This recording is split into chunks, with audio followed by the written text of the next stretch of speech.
evening and welcome to Have I News for You. And to celebrate the end of the 23rd series, we've organised a huge party, firework display and spectacular RAF fly-past. You may have seen the rehearsals earlier this week. Elsewhere in the news, there's a surprise in the grounds of Buckingham Palace after Prince Charles opens his wallet. Following years of public protest, George Bush decides on an alternative to the lethal injection. And in Notting Hill, police react to the news that Kylie Minogue has her toe stuck in a bath tap. On Ian Hislop's team is a stand-up comic who avoids appearing on television, saying he doesn't want to end up on some celebrity arse show. So obviously he's had a change of heart. Please welcome Ross Noble.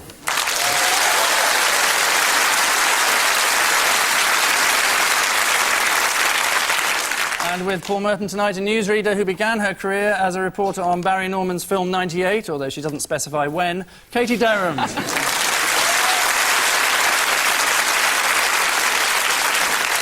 first round, not unsurprisingly, features our first question, which, not unsurprisingly, is this. Paul and Katie. Oh, yeah, this is the Queen's Jubilee. There's the fire there initially. There's the fire still going. There's everybody very happy at last. They've got their money's worth. There was a fire in a cupboard, and television people were desperately to try and turn this into a sort of like, will this affect the Jubilee story? So there was people saying, there's a fire in a cupboard. How will this affect the Jubilee celebrations in Plymouth? Let's find out. Yes, well, everybody here is very worried about the fire in the cupboard, but at the moment they're going to go ahead with the celebrations here. Let's go to Aberdeen. Aberdeen, how's Aberdeen? Well, we've cancelled here in Aberdeen because the wind's in the wrong direction. So, you know, it's a complete load of rubbish. So who had to be evacuated then when the fire began? Quite a lot of brooms and some mops. The brooms were evacuated? Yeah, officially, it was called Bristle Singe. Right. I hadn't read that. Ozzy Osbourne and Phil Collins, I was thinking of. They were the ones who were rehearsing at the time. Well, they rehearsed, did they? You'd be rather more interested in the classical concert on the Saturday night, wouldn't you? I thought that the pop concert, rather like the Queen, I thought it was jolly good. Particularly those crazy young Brian Wilson and the Beach Boys. Is it me, or is Brian Wilson actually a puppet now? Because when Kermit the Frog came on, Brian Wilson wasn't around. Kermit was like that. Didn't ITN manage to get the volume turned down of the concert? Yes, the all-powerful Dame Sue Tinson apparently managed to pull strings, perhaps Brian Wilson's as well, yes. and turn the volume down because John Suchet couldn't hear what was going on in his commentary box. Has she not got, like, a decent telly? Because mine's got, like, a volume on it.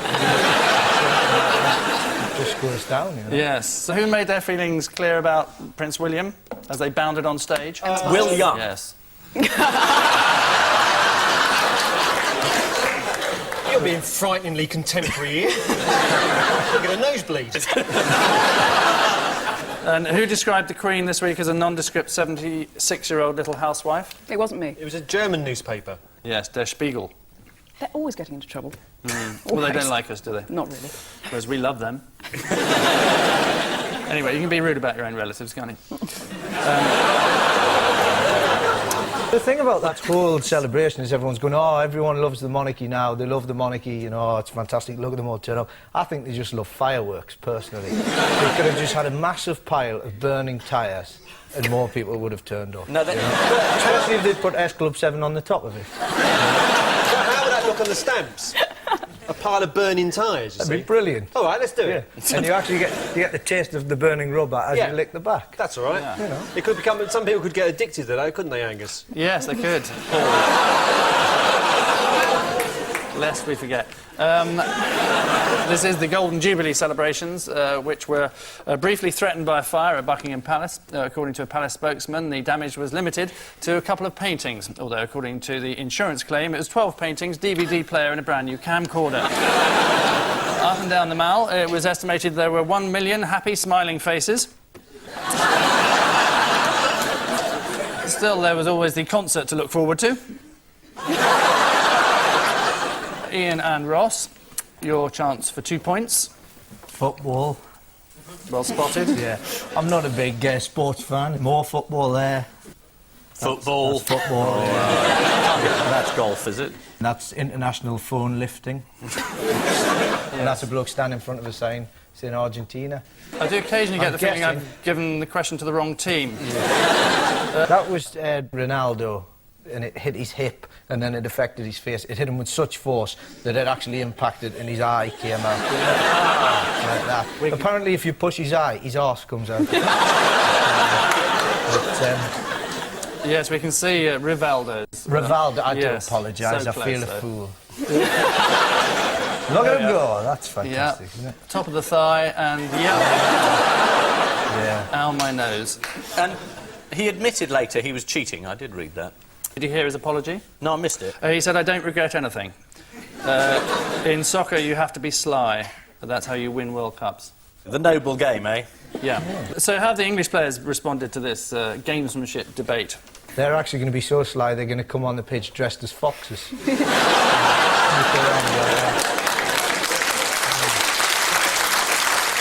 I think that would be good, though. They should allow them to just tunnel. Or not tell the opposing team where their goal is. So it might be sort of in Kilburn, or it might be in Bangladesh. It could be anywhere. Right, really would be a World Cup then. Yeah, wouldn't it? exactly. So who's standing by, ready to leap to action if England get knocked out? Samaritans. That's right. Oh, yeah. Oh, yes, the Samaritans at the end. In case people are depressed, well, they will be by the time this goes out, won't they? Friday night, there'll be queues outside the Samaritans. At the moment, we don't know. We don't know if England, we could say England were terrible. They lost 4-0, awful, rubbish, or 3-0, or 2, or 1-0. Or what a great team. They beat Argentina 1-0. 6-0, 7-0, 8-0, 4-0. Everything was going really well until a giraffe at the referee. He just picked the bits out of that and then put it out as it goes out live.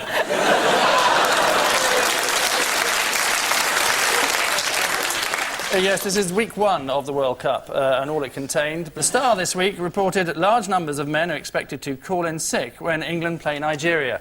Kieran Dyer, Nicky Butt, David Beckham, to name but 3. Paul and Katie, nothing more than a weak pun for you, I'm afraid. Shearer's looking sheepish. Ah, now this is that injection that Yeah. makes all the All the wool wool fall falls out, yeah. But they have to wear a hairnet to catch it, and Yeah. apparently this has worked to great acclaim in Australia. The sheep doesn't know what's happening to it. He's walking around as calm as custard, and suddenly all its wool falls off. What are the advantages of the injections? Well, you don't have to shear the sheep and all that sort of thing. You don't necessarily have to make the noise, but there's a little thing there. Yes, I'm sure that's what this means. It reduces variability, increases carding yield and hauteur, and decreases loss of noils. Lots of noils. Noils. But sheep need noils. Isn't the disadvantage that it puts lots of people out of work? Not the hairnet industry. There are other problems that sheep shearers are facing as well. What are they? Well, women are deserting remote farming communities, so they're getting fewer and fewer women. They're combating this by releasing a calendar, Shearers of the Outback, it's called. We can see Mr. It's not a great look, is it? It's really No. Which way is that sheep facing?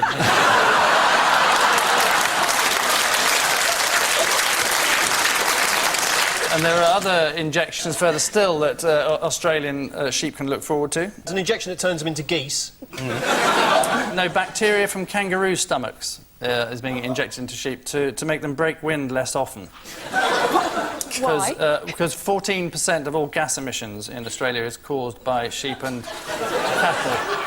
You are just making this No, up, yes. aren't you? How is that possibly measured? 14%? Does What are it- we going to do? Get the contents of a kangaroo stomach injected in it? We've got to stop these fattened sheep. It's a load of rubbish. Kangaroos, you see, don't break wind. That's well known. No, they do it when they're hopping, so you can't hear it. No, They could just light the gas and use that as a form of fuel. Yeah. You know. You don't need a light, in a lighthouse or something. You need a light going around. Just a sheep feeding it baked beans and a little flame underneath. No, that's all you need. You'd have to spin it. Yeah. You know. But if you put it on an angle, it would do that itself. Exactly. you, of course, have been on the Australian version of this programme, haven't you? I have, yes. How was it? Well, they don't have any news, which is a bit of a problem. It's g'day. So, someone's bike got nicked. You know. This is the news from Australia that instead of shearing, farmers can now inject their sheep with a protein which simply causes the fleece to fall off. This isn't the first time that new technology has helped in the shearing process. One previous invention was Shear Easy, the mechanically loaded sheep shearing manipulator and wool handling machine. It does exactly what it says on the rather enormous tin. And finally in this round, Ian and Ross. Now you sack him, now you don't. It's a man called Michael Wills, who was sacked in the reshuffle, and then Gordon Brown noticed. And he's a friend of Gordon, so he was given a job again. He's Right. Minister of Embarrassment. He was going to be Minister of Wood and Muffins. So, oh, we need a job, that'll do. Apparently there was a terrific row, though the government says there wasn't. So take your pick of the versions. But what's the official statement from the government been? There's been no row, he was just forgotten. Well, they said this sort of froth and trivia we don't bother commenting on, before realising that was actually a comment that they just made. The other unusual aspect of his job, of course, apart from being completely invented, is that there's no salary. Yeah, completely unpaid. Really? So it's an unpaid post? That's almost exactly what I said, Ian, yeah. Is he actually a work experience then? Is that I believe so, yes. He gets a car and an office. But, Not a bad car. Does he have to do any work? Or can he just drive around and just steal paper clips? I want that. That'd be fantastic. And what other minister's been caught out this week? Oh, this was Prescott. Prescott said, if in 5 years' time your trains aren't running better, blame me. And 5 years is up now. And a rough straw poll, anyone's train running any better? No. But apparently we are allowed to go around and just give him the bumps because of it. That's just in the small print underneath. He said, blame me and you can give us a dead leg. And there was more bad news for all cabinet ministers, in fact, this week. They're going to have to contribute £250. They've got to have a whip round, for the Queen to get us some sort of novelty item.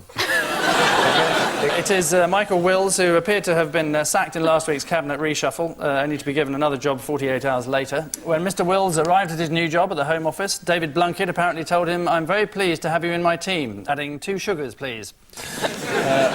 The Daily Telegraph felt that the government had handled the reshuffle with an unusual degree of incompetence. So just a small amount, then. At the end of that round, the scores are like the number of toilets provided for the million-strong crowd in the mall, being 4 each side.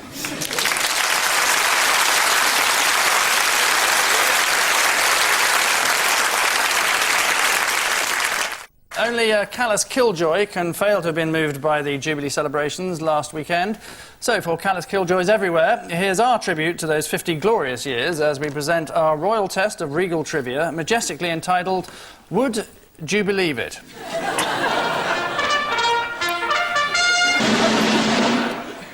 You've splashed out on this, haven't you? It's an unfortunate choice of words, ain't it? Sorry Yes. about that. Yes, no expense spent. An amusing play on words there, featured only in every tabloid this week. So, fingers on the buzzers. According to her decorator, what does the Queen have in her bath? Ian and Ross? Is it an old man tied up?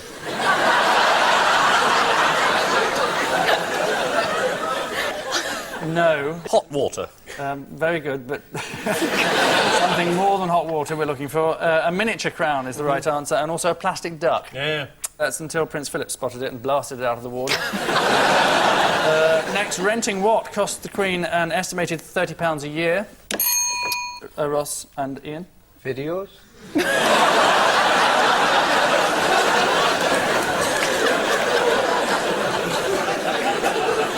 Sounds right. It's only one video that she's had to pay the overdue fee on. So she's actually had King Ralph, the John Goodman vehicle. She's had that for about a year. It's not actually videos, no, good guess. It is in fact jigsaws. She rents jigsaws. £30. Who rents out jigsaws? Yeah, I was like, where do you go? Can I afford to buy a jigsaw? Rent one. £1 a piece. It's an economy drive. You rent them from libraries. Do you? Yeah. Really? Can I have one of Windsor Castle? Oh, I know where this bit goes. Next, when 2 of the Queen's footmen were found in a bath together 6 years ago, what excuse did they give? Paul and Katie? They were homosexuals.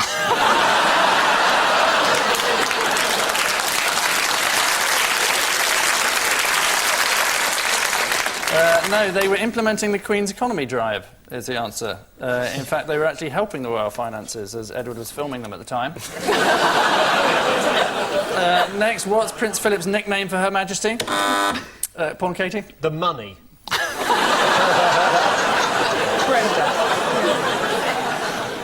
It's not the money or Brenda, as far as I'm aware. Madam Shiny? George Bishop. That's his nickname for the Queen, George Bishop. George Bishop, yeah. I can obviously Smiler. see why you might suggest that. No, sausage is in fact... That's right. Yeah. Yes, he was heard to say, cheer up, sausage, it's not as bad as all that. Presumably because she's fat and German. I don't think you can do that. She's not particularly fat. Not terribly German, to be honest, either. But it is good fun poking her with a fork. Yeah. Next, what surprising talent has the Queen demonstrated in South Africa and Canada? Paul and Katie? Ventriloquism, ma'am. She can make Prince Philip sound normal. She throws her voice. Is it waving? Yeah. It's not really a great talent, is it, to wave? It's done her pretty well for 50 years. Can she fill her own knickers up with helium and float her height at 50 feet? Or float over buildings, waving down at people? Different talent. It is, in fact, the ability to drive a train, which she has, apparently. So, next time they cancel the 8:55 from Windsor, there is a solution. Next, what's the only occasion on which the Queen's been known to swear? Was it when Germany lost to England in the 1966 World Cup final? No, it wasn't. That bugger hast. No? Oh, no, I remember now. Yes, it was when they were on a royal tour of China, and everybody was saying, you know, must be very diplomatic and all that. And Prince Philip had made an unfortunate gaffe, and she turned to him. She said, "Philip, give it a f***ing rest, will you?"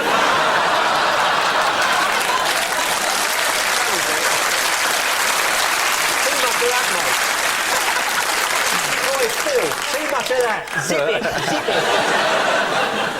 That's how she speaks. That's how she speaks. That's how she speaks normally? Yeah. Who'd have thought? No, this is equally untrue. It was when Michael Fagan got into her bedroom. The Queen was said to have said to a footman who came to her help, "Oh, come on, get a bloody move on." Michael Fagan spent 20 minutes in the Queen's bedroom. Even with 4 children, that's longer than Philip's managed. I don't think you can do bedroom jokes.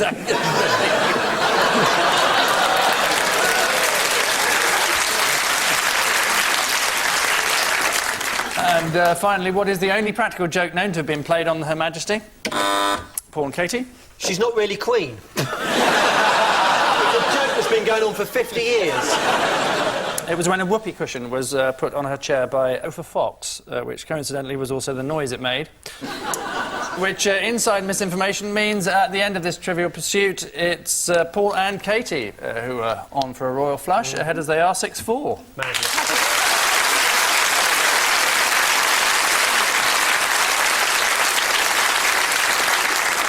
And so to the cutthroat world of our odd one out round, where only the right answer, after all 3 others have been tried, will do. Paul and Katie, your mad collection comprises Glenda Jackson, Bryan Adams, Bert Troutman and Patient X. Well, Bert Troutman must be the sort of clue here. Famous for playing for Manchester City and famous for breaking his neck in an FA Cup final was the most famous thing. He was an ex-prisoner of war, played in goal for Manchester City, 1956. Bryan Adams is... Completely Bryan true. Adams, playing with his arm in a cast. Yes, there's got to be broken bones, isn't it? Glenda Jackson, when was it? About March, she was on her way to... I think she was on her way to open a homeless centre in Camberwell. She fell, she broke her hip, she broke her wrist, and she still made a speech for an hour. Yeah, it mainly consists of saying, "Ah, me hip, me out! Get me to the hospital! I used to be on the telly." But the photo of her having a fag is pertinent because apparently she didn't like the hospital's no smoking policy and was seen staggering out in a Zimmer frame to have a puff outside. All right, so she carried on making the speech. Bert Troutman carried on playing football, even though he'd broken his neck, and he's all in the famous newsreels and rubbing the back of his neck. So Patient X must be the odd one out for some reason that I can't ascertain. Is the right answer. Right.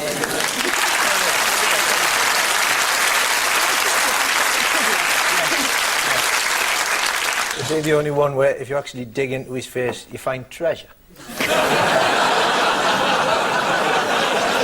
he's not been named because he featured in a report in the British Journal of Plastic Surgery. He broke his finger last month, undoing his partner's bra, and was rushed to hospital with major ligament damage. What sort of bra strap was this that broke his finger? We can only hazard a guess. Was it made of some special webbing that sort of like rebounded back on him? What happened to the woman wearing the bra? She was catapulted out of the window. She's at the top of a flagpole with a bemused look on her face. Yes. Brian, we can't go on like this. Glenda Jackson, who broke her hip and wrist earlier this year, recently criticised the BBC, complaining most of the programmes are remarkably banal and based on repeats, something we agree with wholeheartedly, and we'll agree with it wholeheartedly again tomorrow night at 10:35 on BBC Two. Ian and Ross, the same old faces for you. Pollyanna the reindeer, Fang the chick, Sonar the fox, and the Beatles. They all took part in the concert at the weekend. Apart from... The ones that are dead. Oh, I know, they're all vegetarians. Oh, that's a good answer. Except the fox. Yeah, Fox isn't a Who vegetarian. quite likes chicken. Yeah, he loves chicken. Oh, Foxy. Yeah, he The was Beatles are the odd one out, Why is that then? because they're the ones who recorded records. Have you not heard Sonic the Fox? Oh, it's true, yeah. Fantastic. Yeah, he's This is Sonar the fox, I think you mean. Oh, sorry, I'm thinking of Sonic the Fox. He's was more better. garage. Do you want a clue to this answer? Yes, Yeah, go on, go on. The answer is in a Beatles song that Ringo sang the lead on. Little help Well from my known then. friends. Yellow Submarine. Yes, good. Yellow Submarine is good. In they the all live- town where I was born lived a man. You know how it goes. Well, we thought we did, yes. Ah, no, right, I've got it. In the Second World War, right, there was a reindeer that the Russians gave, or it might be the Finns, gave to the British, and it was put in a nuclear submarine, or not nuclear submarine, it wasn't nuclear submarine then. Put in a submarine, and it was brought back in this country 4 months later, and this reindeer came out. It was a gift from some people to us people over here. So they've all been in submarines. The Beatles have been in the submarine, except they have not really been in the submarines. They wrote about it, so they were in the cartoon version. So the chick, the fox, and the antelope have all been in submarines, but the Beatles haven't, so they just wrote a song about it. It is a good and correct answer.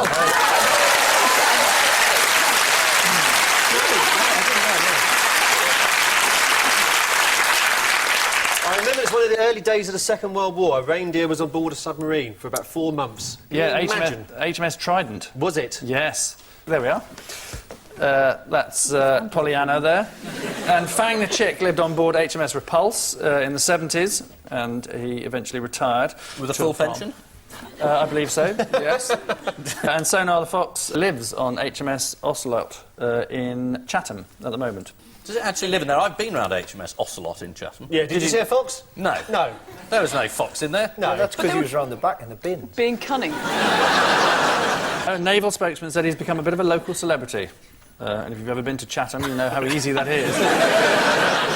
Pollyanna the reindeer was taken aboard HMS Trident, where the crew were at a loss as to what to do with it. According to one rating, we tied the reindeer's legs together and took him up the torpedo hatch.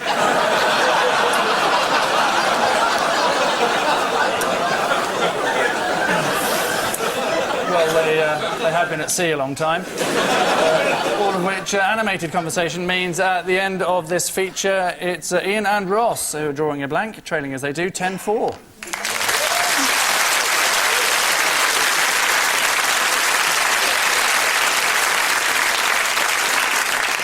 Our final round then features the familiar plague of black oblongs, covering various parts of offending articles, together with none or more from this week's guest publication, the definitively titled Bollards. Surprisingly, not a Richard Desmond magazine, but a serious publication about these particular items of street furniture. So, pray silence for Eton boys told what? One day you'll rule the world. You will look like Harry Potter. Is it shoot gypsies? Yeah, shoot at gypsies. Yes. Oh, very good. This is an order telling cadets at Eton to shoot any gypsies found on the playing fields. It later turned out to be a joke. It should have just read bayonet any gypsies found on the playing field. Next, prepare for what? Gypsy hunting season. For new bollards hitting the high street any time now. No, it is from Bollards. Yeah, prepare for new bollards. New bollards are coming along now. You thought you knew bollards until you see the new bollards, and they really are new bollards. Forget what you thought about bollards, here come the new bollards. It's not that story, no, it's a different one. prepare for bollards, and that's all, but just written with loads of B's. You're saying, is it a typing error? No. It is, in fact, prepare for your bollards by digging a ground hole and backfilling with concrete and aggregate mix. Which I knew what you were about to say. Next, darling, I'll make you what? Promise I won't go to the newspapers.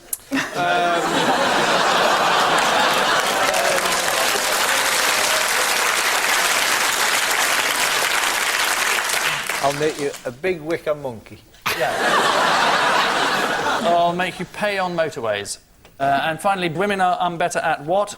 Lying. Yes, women are more fluent speakers generally. Telling lies is the answer. Using half the number of ums and ahs that men do. Is that true in your experience? They are...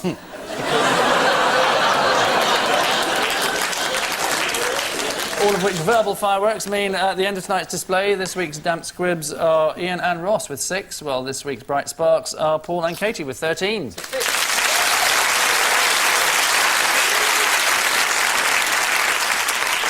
So the dog's bollocks to our winners, the rest of the set menu at the Korean restaurant to our losers. But before we ever let them slip away, the golden opportunity that is our caption competition. Ian and Ross have this. Blair employs mini-me. Fudge, anyone? Blair enjoys flag dinner. Thank you. Paul and Katie get that. Buckingham Palace chapter of the Hells Angels. He did like Scientists create giant Prince Philip and put him on normal-sized motorbike.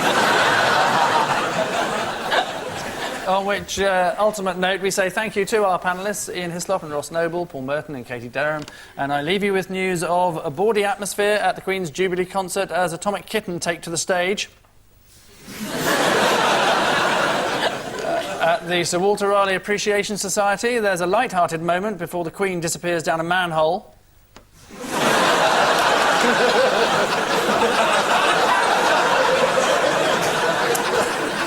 And following this morning's result, Her Majesty the Queen sends a message of goodwill to the people of Argentina.